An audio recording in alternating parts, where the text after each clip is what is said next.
Atomic energy now silently furnishes power for the production of electricity. This reactor, liquid sodium coolant, flows into the reactor at the bottom of the core tank. From there, it flows past the hot fuel elements to an upper pool and out of the top.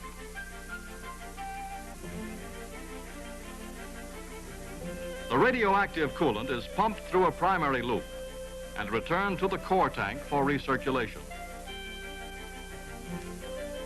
The heat from the sodium in the primary loop is transferred by a heat exchanger to a secondary loop, which is non-radioactive.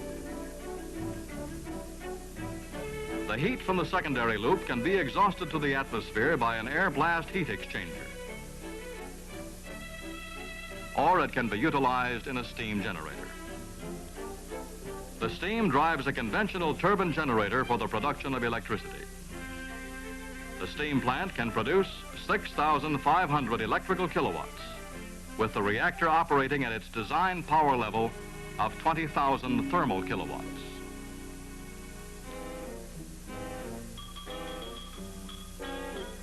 Prior to and during the construction of the SRE, Atomics International engaged in extensive test and development work on reactor components.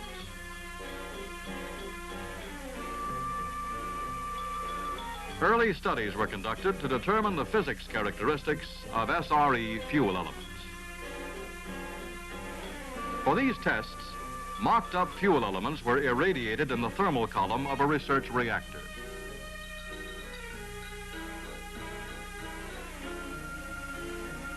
A hydraulic loop was used to simulate sodium flow conditions around a fuel cluster. These tests provided data for the most effective location of fuel element accessories.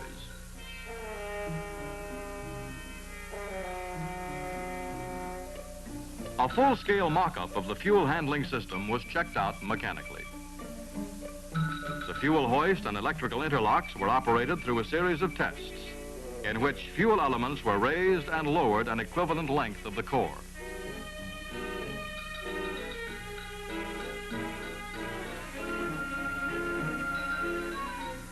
The operating characteristics of prototype coolant pumps were studied through the use of a high-temperature sodium loop. Sodium has proven particularly suitable for use as a reactor coolant because of its excellent heat transfer properties and high boiling point. Another test loop was set up to prove the compatibility of sodium coolant with the zirconium used for moderator cans. Because of low operating pressures, combined with the choice of materials which are compatible with one another, the SRE is an extremely safe system.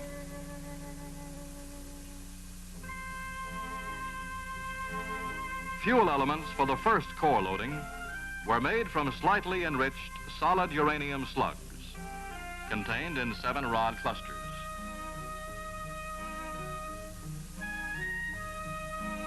Each rod consists of a 6-foot high column of 6-inch slugs.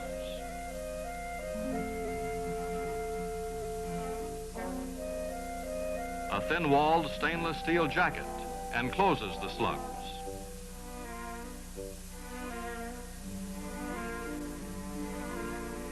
To obtain the best possible conditions for heat transfer from the fuel slugs to the jacket, a sodium-potassium bonding medium was used. The bonding material was admitted under an inert atmosphere.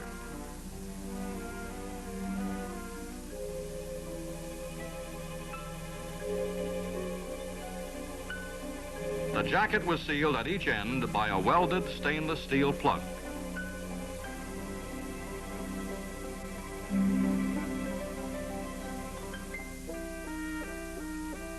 Ultrasonic inspection was employed to check the uniformity of bond between slugs and the jacket.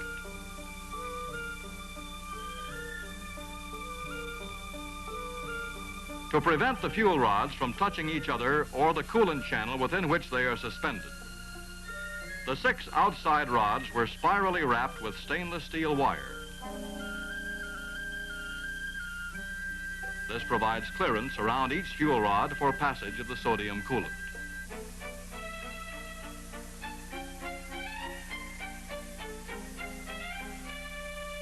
Among the most unique fabrication techniques were those associated with the moderator assemblies. Reactor-grade graphite was machined into a hexagonal shape before being sealed in zirconium cans.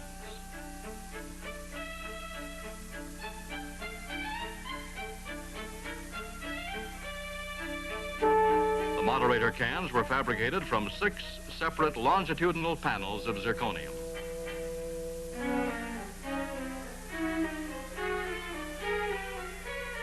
The formed panels were machined to the specified width.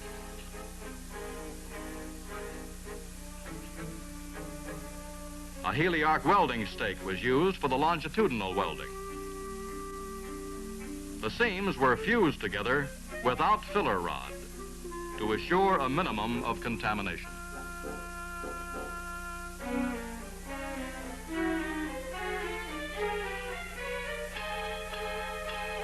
All moderator cans were thoroughly leak tested, since a leak would allow absorption of sodium by the graphite and cause excessive neutron losses.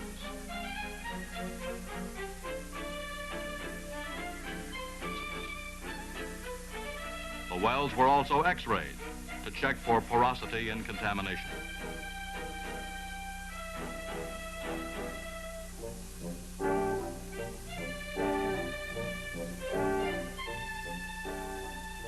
Three graphite blocks comprise the moderator element for each can.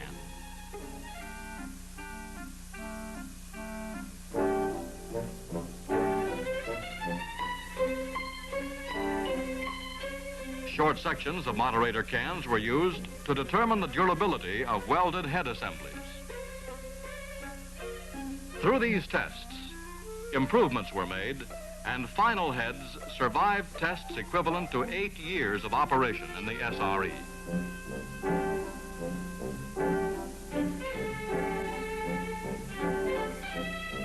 A stainless steel grid plate near the bottom of the core tank supports and precisely locates the moderator assemblies. These holes space the lower ends of the moderator cans and fuel elements on an 11-inch triangular lattice.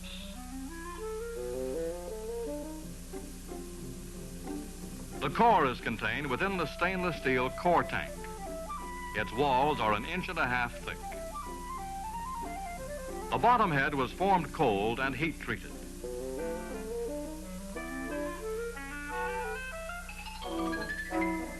The sides of the tank were built of 3 ring sections, each welded in place.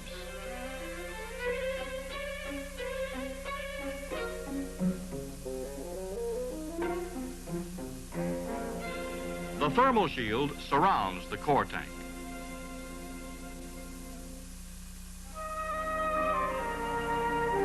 It was made of 7 individual rings cast from low-carbon steel.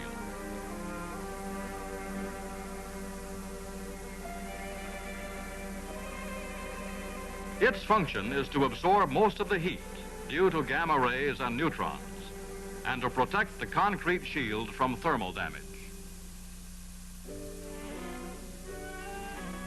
The rotatable top shield is 6 feet deep. Removable plugs, which extend through the shield, permit access for the installation and removal of any fuel or moderator assembly within the core tank.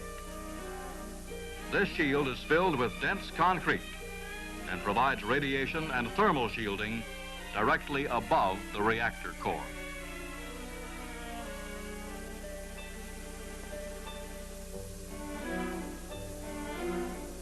The sodium pumps are modified hot oil pumps, similar to the type used in oil refineries. Principal modifications consist of vertical mounting and the addition of sodium seals at the shaft and at the case.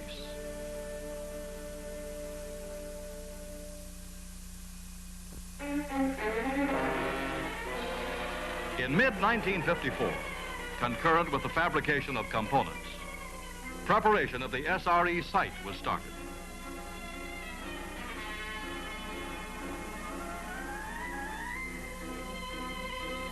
The first major item to be installed was the core cavity liner. It serves as a form for the concrete foundation and is located below ground level. Steel pipes welded to its outer surface provide a means of circulating coolant to remove heat from the surrounding concrete. The large circular holes accommodate sodium inlet and outlet piping to the core tank.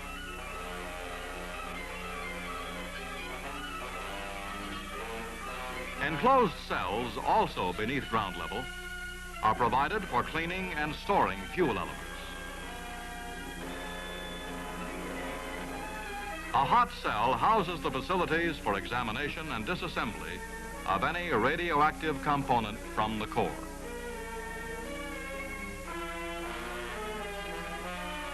The upper 6 feet of concrete of the cavity liner serves as a biological shield. It was made from high-density concrete containing an aggregate of magnetite iron ore. A cylinder of 3 foot thick reinforced concrete formed around the remainder of the cavity liner provides a structural support as well as a radiation and thermal shield. 4 concentric rings were installed at the bottom of the cavity liner. The rings support as well as vertically align the outer tank and core tank. Before the installation of the outer tank, blocks of thermal insulation material were installed in the interior of the cavity liner.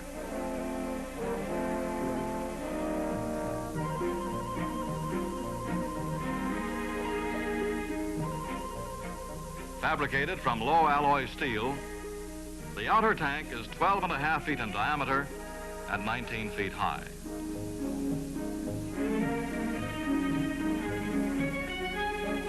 The bottom supports the core tank as well as the thermal shield.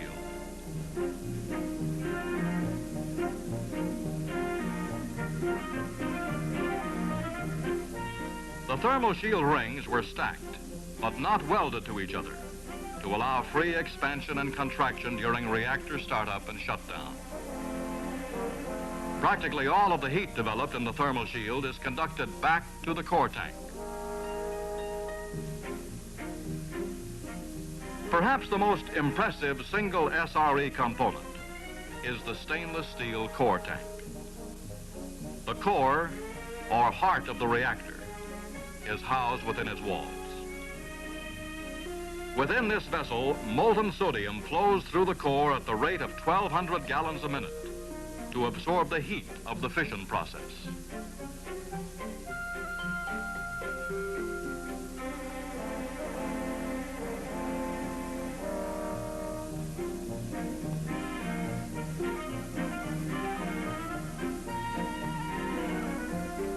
Stainless steel bellows seal the top of the core tank and outer tank. They maintain the sodium vapor within the core area and permit vertical expansion of the tanks. The moderator and reflector units were installed in the core tank under conditions of extreme cleanliness. The crew wore new uniforms and gloves to avoid contaminating the moderator units. During installation, the components were cleaned continuously with a high-capacity vacuum cleaner to remove any lint or foreign matter.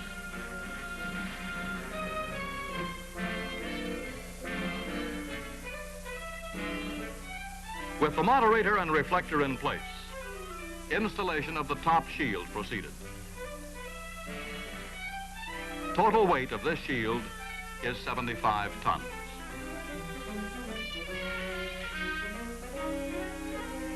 In this low-pressure system, there is no conceivable way in which the release of energy within the reactor could result in the dispersal of radioactivity in any significant quantity.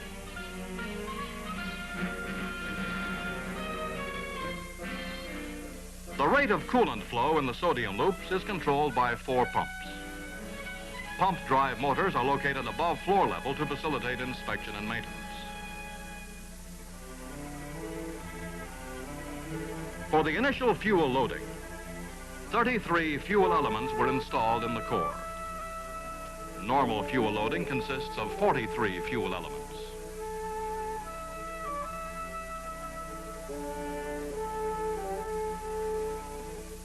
The SRE was brought to criticality on April 25th, 1957.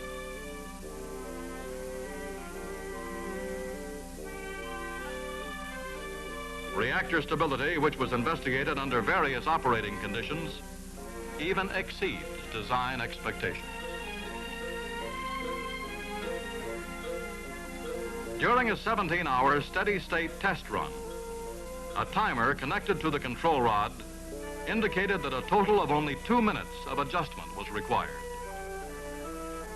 On the first full power run of the reactor and steam plant, all systems operated smoothly and full power was obtained with ease. Electrical power reached 5.8 megawatts. Thermal power, 20 megawatts. Main primary sodium flow rate, 1,200 gallons per minute. Main secondary sodium flow rate, 1,200 gallons per minute. Steam flow rate, 54,000 pounds per hour.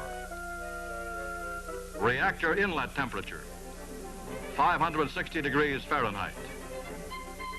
Reactor outlet temperature, 925 degrees. Sodium inlet temperature to steam generator, 835 degrees. Sodium outlet temperature from steam generator, 480 degrees. Steam temperature, 750 degrees. And steam pressure, 600 pounds per square inch. The data obtained from the first full power runs indicate the feasibility of operating the SRE well beyond the initial design specifications. During power runs, numerous measurements of shielding effectiveness were also made. The shield blocks above the radioactive coolant galleries and over the reactor core were found to be more than adequate. Other measurements made directly over gaps between shielding blocks indicated that radiation levels were well under the permissible value.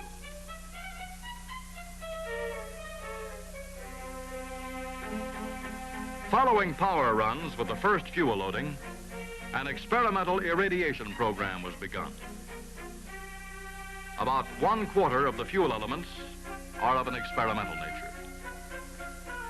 They include special uranium alloys, thorium uranium, and high-temperature ceramic fuels. This program is being conducted to develop longer fuel life and to increase reactor operating temperatures.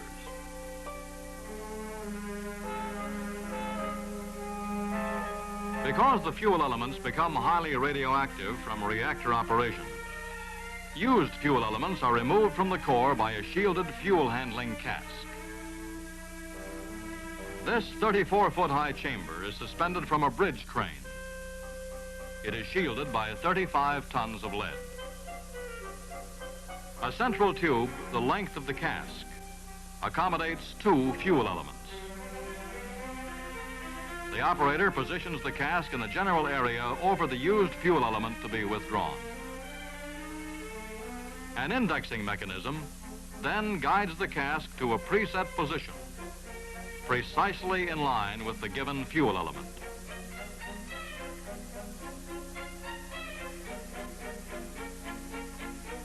A pneumatic mechanism forces a lead radiation shield down onto the surface of the loading face.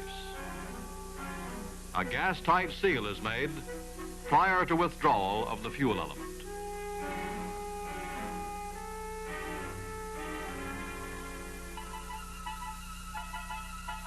A pickup device within the cask is lowered to engage the shielding plug of the used fuel element. The shielding plug, hanger rod, and radioactive fuel element are lifted out of the core as one complete unit. A revolving fuel support plate at the top of the cask is rotated 180 degrees to position the new fuel element over the empty fuel channel.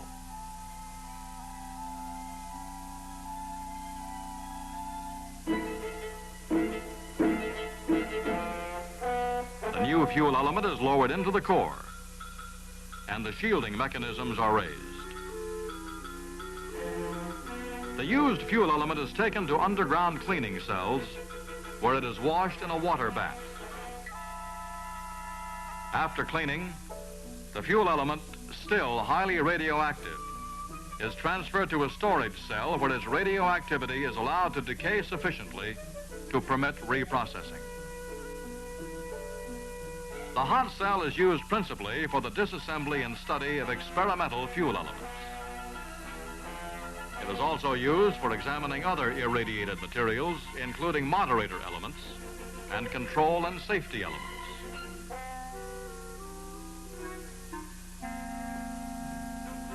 For some experimental work, the reactor is operated without producing electricity. Under these conditions, the heat is dissipated into the atmosphere by air blast heat exchangers.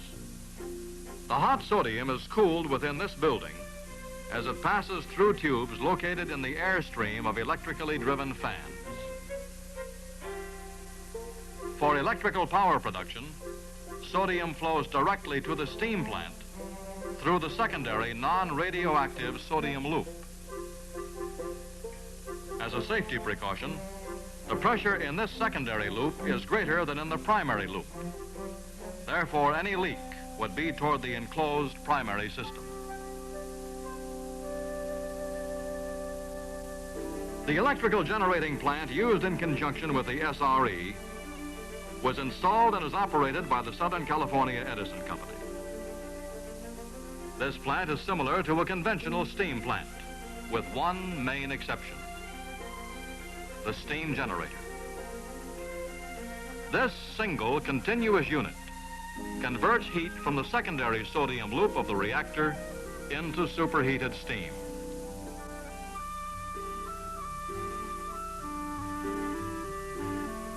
The steam condenser is a conventional unit, supplied with 75-degree water by twin circulating pumps, drawing from an induced draft cooling tower.